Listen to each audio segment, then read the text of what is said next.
อยแรงแล้วสะน้อยก็มาหาแนวไปกินข้าวก่อนเด้อมักน้อยเฮาพอได้เก็บอยู่จ้าอันนี้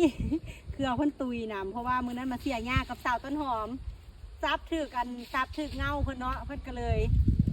อันเหี่ยวแห้งไปเลยเนี่ยมากก็เหี่ยวไปนำไปแต่เสียดายอยู่จ้าเสียหญ้าและหญ้าหกหลายเนาะก็เลยลืมเบิ่งอันนี้สะน้อยกะสิเก็บไปไปลวกกินกับแจ่วปลาแดกเด้อแซ่บนี่ตัวนี้กำลังงามเลย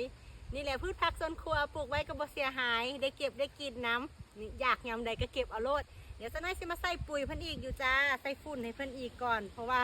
เริ่มเหี่ยวแห้งแล้วเนาะตรงนี้ก็ไล่ทางไปเฮ็ดทางปลูกมักเพชรเพิ่มจากอีหยังเนี่ยทาง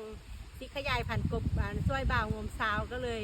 บ่ทันเนาะเดี๋ยวเฮาสิมาเบิ่งมันอีกก่อนไปเดี๋ยววันนี้เฮาไปดังไฟนึ่งข้าวแล้วก็สิลวกเอาไว้กินกับแจ่วเนาะตอนแรงไป